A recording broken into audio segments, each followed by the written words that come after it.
Muito bem. Muito bem. Bem-vindos ao nosso programa A Vida Continua. 31 de julho, fechando o mês de julho. Fechando o mês de julho. Já estamos aí quase batendo as portas da primavera, hein? Mais um pouco, o inverno já foi. Bom, muito bem.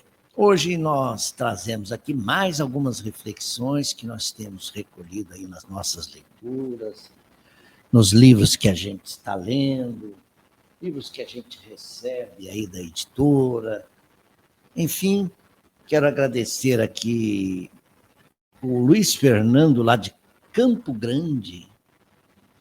Ele me mandou esse livro aqui, Palavras que Tocam a Alma, pelo Espírito Isadora e outros. É mais uma publicação da M Editora, editora aqui de Capivari, terra próxima aqui de Piracicaba, né? Terra de Tarsila do Amaral, entre outros nomes ilustres aí da nossa história. Quero agradecer ao Luiz Fernando, porque ele teve o carinho de mandar o livro dele, que saiu pela editora, e no qual eu tive a honra de trabalhar, fazendo aquele trabalho de ajustes típicos do revisor de originais, né? E ele diz aqui, Campo Grande, Mato Grosso do Sul, 22 de julho, ao estimado irmão Rubens Toledo e família. É com muita alegria e consideração que endereço aos seus corações este livro, fruto de muitas primaveras no ofício, junto aos nossos benfeitores da vida maior, desejando novamente uma agradável e uma edificante leitura, sempre com e por Jesus e Chico Xavier. Do irmão reconhecido pelos préstimos e auxílio, Luiz Fernando. Obrigado, Luiz Fernando. Aqui não está teu endereço, nem da casa onde você trabalha, para eu enviar uma carta de agradecimento. Mas eu faço isso por aqui, pelo nosso canal. Se você nos acompanha, então receba aí meu abraço, minha gratidão e também a minha saudação a você pelo trabalho, né? As felicitações que eu faço aqui pelo seu trabalho, pela sua dedicação. Luiz Fernando Grijó é o nome dele, que ele é de Campo Grande, ela é engenheiro civil, converteu seu espiritismo em 88, quando recebeu o Livro dos Espíritos. Isso saciou sua sede por respostas existenciais da vida. Foi então que, movido pelo amor, abraçou o espiritismo, abrindo o coração ao estudo e à prática. Aí ele conta também que ficou feliz ao conhecer o Chico em 1993. Ele visitou o Chico em Uberaba, estreitou laços de amizade com a grande médium lá de Uberaba. E, inspirado e motivado com a primeira visita ao Chico, iniciou um trabalho assistencial na distribuição de pães semanalmente junto a companheiros de outras casas. Nas ruas, ele foi distribuindo esse pão. Até a presente data, ele atua nesse trabalho de assistência aos necessitados. Continua no exercício da psicografia, quando então ele reconheceu os seus mentores, foi estreitando aí os laços, trabalha na Casa Espírita Vale da Esperança. Aliás, essa é a casa onde ele começou e atualmente está no Grupo Espírita Recanto da Prece, Eurípides Barçanufo, em Campo Grande. Campo Grande, que eu conheci e participei lá de um congresso da FEB, em Campo Grande. Foi muito bom, foi em 2013. Aqui tem uma fotinha dele.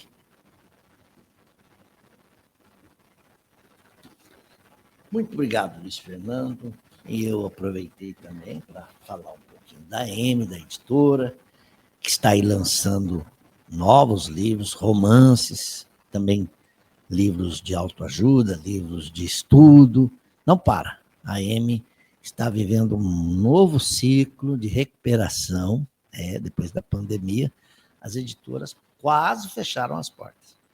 Então, sucesso AM também pelos seus lançamentos, sucesso para os livreiros do Brasil inteiro, porque a mensagem espírita precisa ser divulgada. É por isso que a gente coloca aí essa mensagem, aí, esse teletipo que passa aí embaixo, pedindo para apoiarem aqui o nosso trabalho na divulgação do Espiritismo.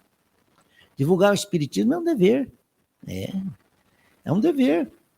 Diz Emmanuel, maior serviço, o melhor serviço que podemos prestar à doutrina espírita é a sua divulgação. Imaginem vocês quando todo mundo tiver acesso a essa mensagem de imortalidade, continuidade da vida além do túmulo, da comunicação dos espíritos, da importância em fazer o bem, em nos prepararmos para as coisas que são perenes, para nossa destinação, que é o mundo espiritual, que a Terra é uma escola, aqui é passagem, que ensina o desapego. Imagine quando todo mundo tiver dono desses valores. É o bem triunfando. E estaremos, então, ingressando numa era nova, uma era de regeneração moral. Por enquanto, ainda não. E pensando nesse tema, eu voltei aqui a falar do Brasil. Por quê? Porque o Brasil está aí na mídia, né? O tempo todo. É uma potência econômica? Mas com grandes disparidades sociais? Sim. Nós vivemos aqui num país em que a discrepância entre a classe rica e a grande maioria é enorme. Não tem aí uns dados mostrando que 2%, 1% dos mais ricos praticamente tem toda a riqueza concentrada em suas mãos.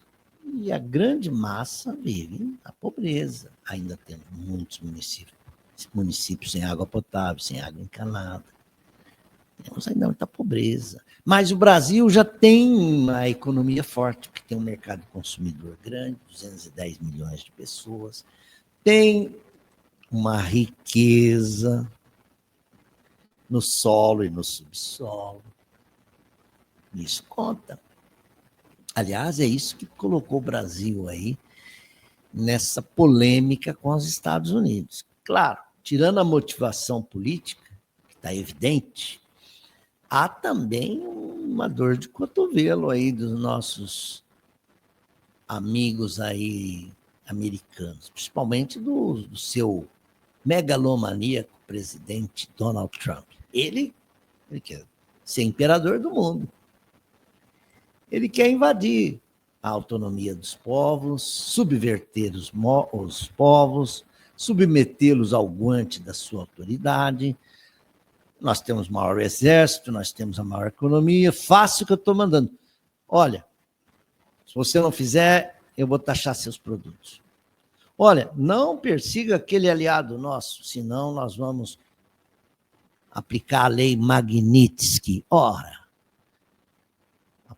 o próprio criador da lei Magnitsky, Sergei Magnitsky, um advogado russo que morreu na cadeia, dizem que foi assassinado na cadeia porque ele denunciou corrupção, uma trama de corrupção lá no governo russo. Quem criou a lei em nome desse senhor, Magnitsky, desse advogado, queria usar a lei para punir, por exemplo, grandes ditadores, Bashar al-Assad, o tirano lá do Iraque, enfim, esses nomes que passaram aí pela terra fazendo verdadeiras violências contra os direitos humanos, contra as liberdades do homem, né? Mas não é isso que estão fazendo. Eu volto a dizer, a chantagem que se está fazendo contra o Brasil. Olha, você tem aí nas suas terras raras? Nióbio? É o neodímio? É o lítio? Vamos negociar? Vamos. Aí, de repente, a gente cede numa coisinha. Então, o Brasil foi sobretaxado em muitos produtos. Essa sobretaxa deveria entrar em vigor amanhã, 1º de agosto, mas ontem o governo Trump deu uma recuada e abriu uma série de exceções para os produtos que não vão ser sobretaxados. Ainda assim, deixou outros com a promessa de sobretaxa, mas também adiou o prazo para a decisão final. Isso mostra que não é bem a questão do comércio bilateral que está pegando. Não. É uma chantagem política para defender um aliado da extrema-direita aqui no Brasil, cujo presidente está submetido a um processo judicial, cujo filho está nos Estados Unidos, lá, grudado nos órgãos genitais dos americanos, dos senadores, do secretário, do presidente, pedindo sanções ao nosso país. Imaginem, um brasileiro que sai daqui e vai lá fora conspirar contra o seu país, ainda que a gente compreenda as razões aí, o sentimento de piedade filial do senhor Eduardo Bolsonaro, querer salvar o pai da cadeia, a gente até compreende, mas não dá para aceitar. Se o Eduardo, eu me compadeço cada vez mais dele, só de ver aqueles olhos dele com olheiras, aquela expressão dele é de alguém que está doente. Doente de ódio, doente de raiva, sede de vingança. Quando o homem entra nesse estado, ele não pode fazer coisa boa. A aura dele, imagina como está. Eu me vingo. Não importa que o Brasil vire terra arrasada, que milhares e milhares percam seus empregos, donas de casa sem emprego, o pequeno empreendedor perca seus negócios, não importa. O que eu quero é ver eu quero estar vingado. Mesmo que meu pai vá para a cadeia, mas eu também me vinguei. Não. Sentimentos como esse. Se o Eduardo quer ajudar o pai, parece que anda doente de novo, que também não está bem, né? Claro que não está bem. Um homem que carrega todo um peso de consciência com ele, como é que pode estar bem? Quer ajudar o pai? Vem para o Brasil. Vai vê-lo no hospital. Vai vê-lo na cadeia, se ele estiver preso. Vá até os advogados, procure trabalhar para minimizar a pena, para dar melhores condições de cumprimento da pena. Porque tem dívida no cartório, vai precisar cumprir pena. Como tem gente já cumprindo. E que logo, quer dizer, dentro de alguns anos, estarão livres. Mas não. Você quer radicalizar? Você não tem... E essas pessoas ainda citam o Evangelho.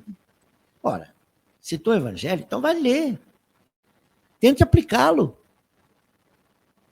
O que diz Jesus? Se um irmão teu revida o bem que você faz, resiste ao bem que você está fazendo, toma-lhe a capa, você dá a túnica. Ele te obriga a andar 1000 passos, ande 2000 com ele. É essa a mensagem do Evangelho. Perdoai 70 vezes, 7 vezes. Quer dizer, perdoai incondicionalmente. Para o teu próprio bem.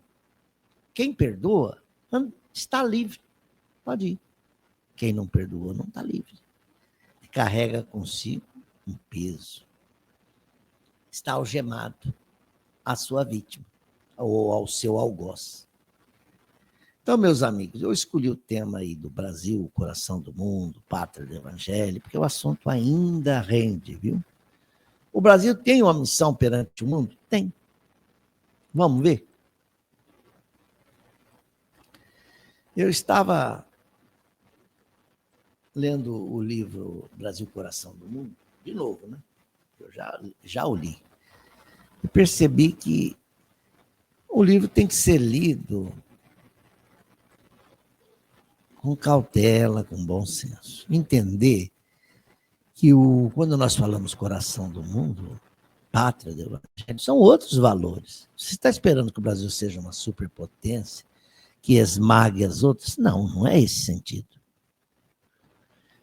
Obra ditada pelo espírito Humberto de Campos, que por um tempo ele teve que assinar Irmão X, né, por causa de uma contenda jurídica, né? A família de Humberto de Campos começou a processar a FEB, a editora,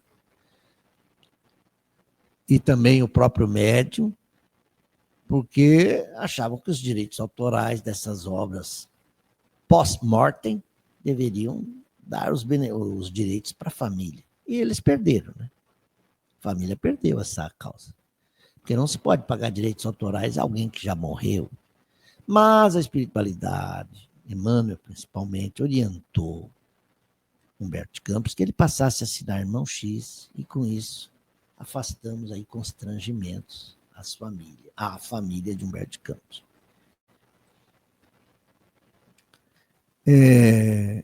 O livro tem sido, então, objeto de polêmicas, mas ninguém pode negar que o Brasil tem um papel importante na regeneração da humanidade, porque aqui é onde o espiritismo se alastrou.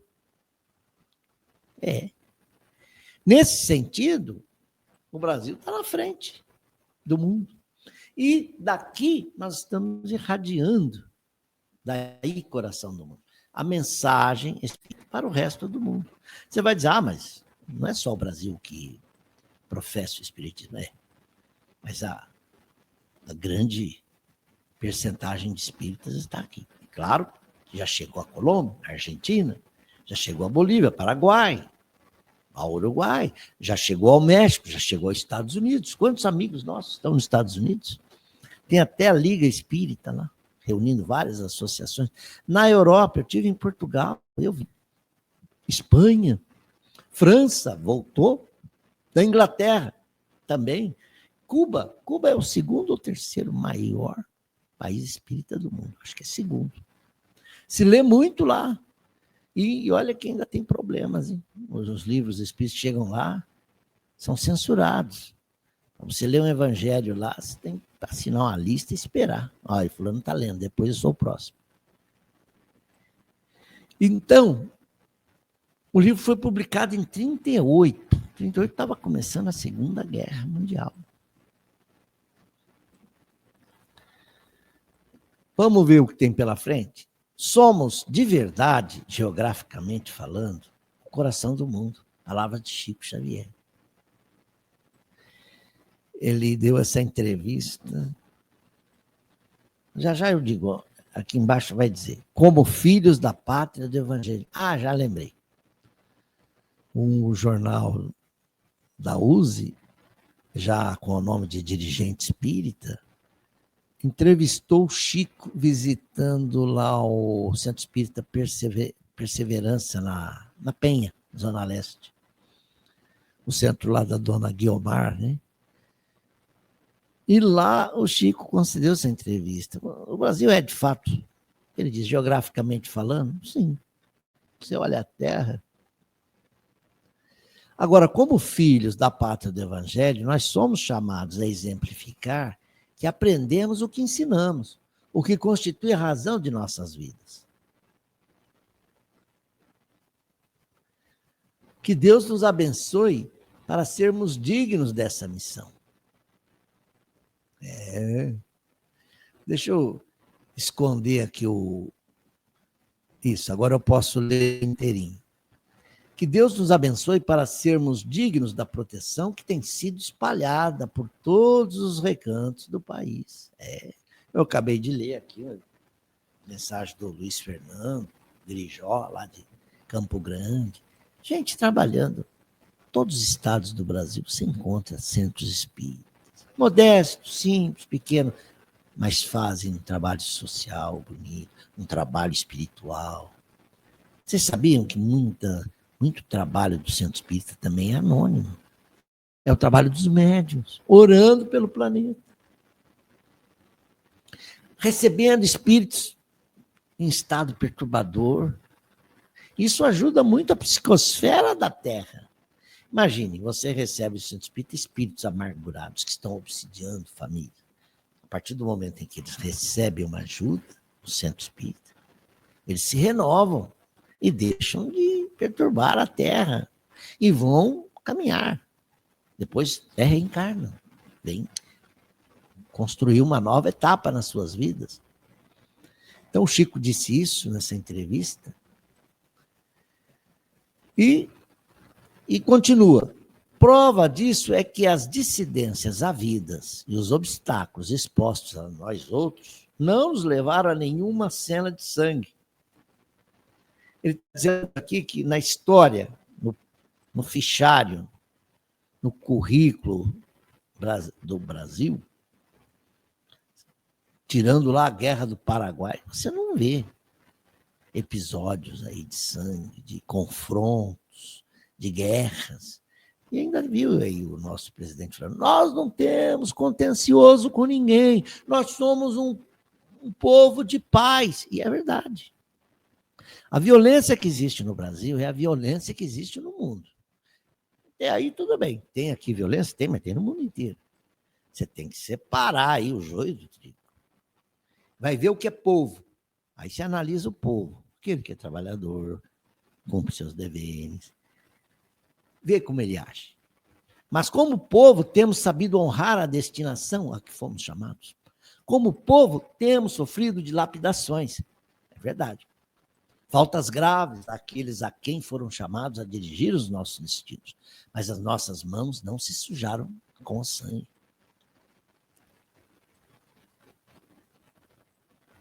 Que dilapidações aí o Chico está falando? Ataques à nossa soberania, por exemplo. Ataques à Amazônia, aos nossos recursos naturais. Dilapidação que vem dos próprios brasileiros que estão aqui.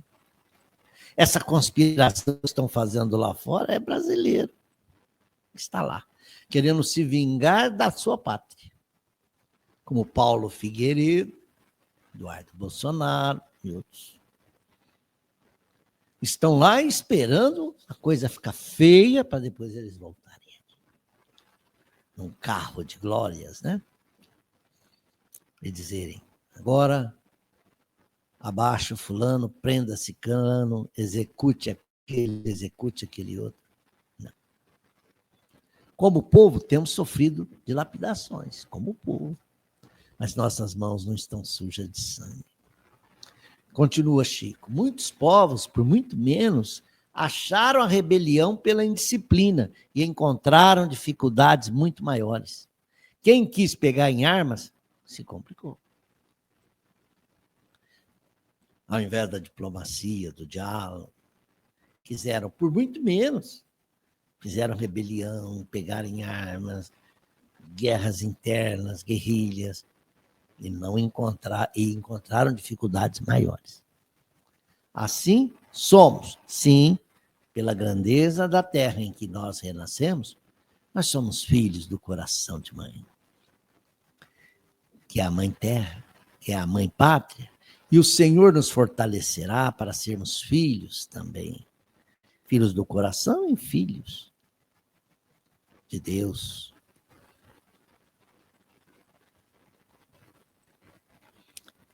Então, meus amigos, o sentimento patriótico, ele tem que voltar. E está voltando. O verdadeiro sentimento de amor à pátria. Eu falava com o meu professor de espanhol e ele mostrou para mim, todo entusiasmado, que julho é o mês da independência do Peru. E eles comemoram isso por uma semana, intensamente. Todos os dias tem desfiles cívicos, em todas as cidades. Ele falou, veja, essas crianças marchando, alguns de muleta, alguns em cadeiras de rodas, mas eles marcham, eles fazem aquele desfile típico, que vai a banda, a fanfarra, a moça lá no malabarismo, né, que vai na frente. Isso, a bandeira hasteada, é um sentimento cívico que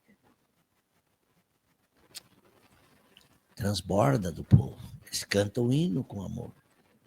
O que a gente quer não é aquele nacionalismo exacerbado que passa a odiar tudo que vem de fora, não. Não é o xenofobismo, mas amar a pátria que se recebe, isso é um sentimento muito bom. Você amar o sol, de onde você colhe as tuas frutas, de onde vem as hortaliças, de onde vem o ovo que você põe à mesa, agradecer a criação, toda a criação que nos dá ainda proteína animal.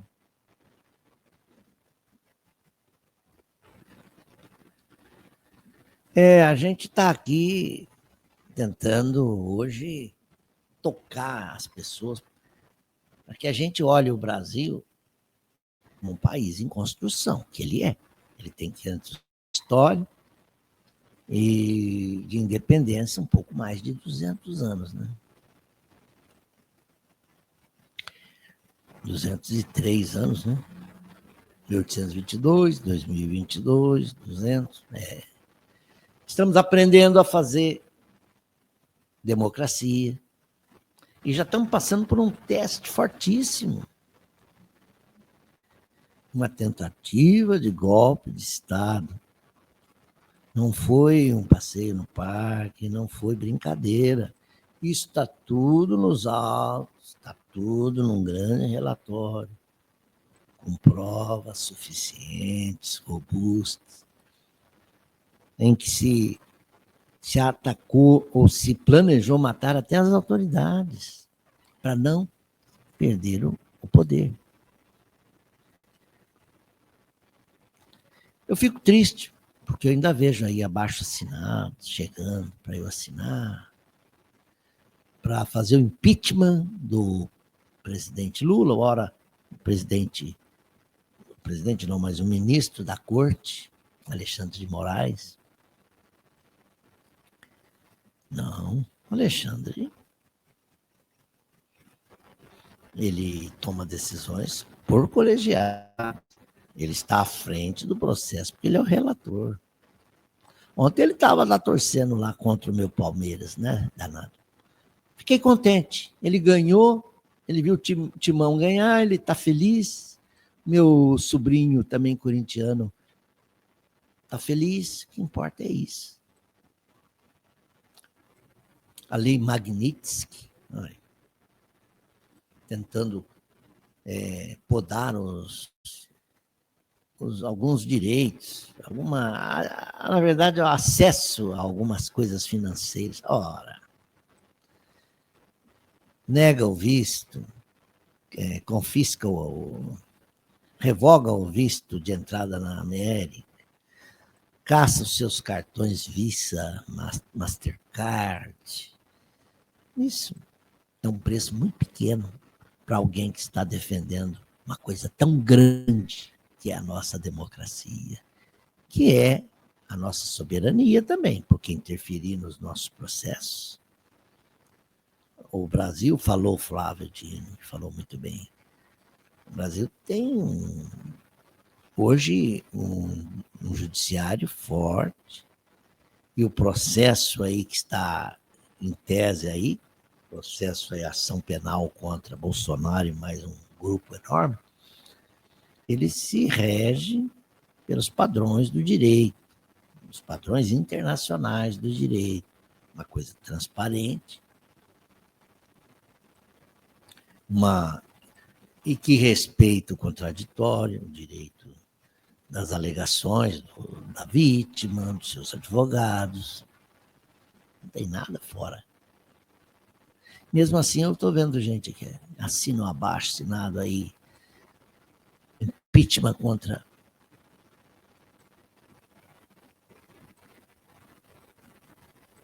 Alexandre de Moraes.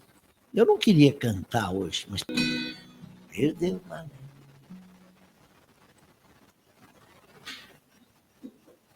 A intenção aí não foi atacar, agredir, mas as pessoas se sentiram agredidas. Na minha família, muitos. Falou, como você faz isso? Paciência. Democracia? Democracia. Democracia é democracia. quer então retroceder, quer entrar no campo da tirania, então é outra coisa. Bom, meus amigos, vamos começar a terminar nosso programa.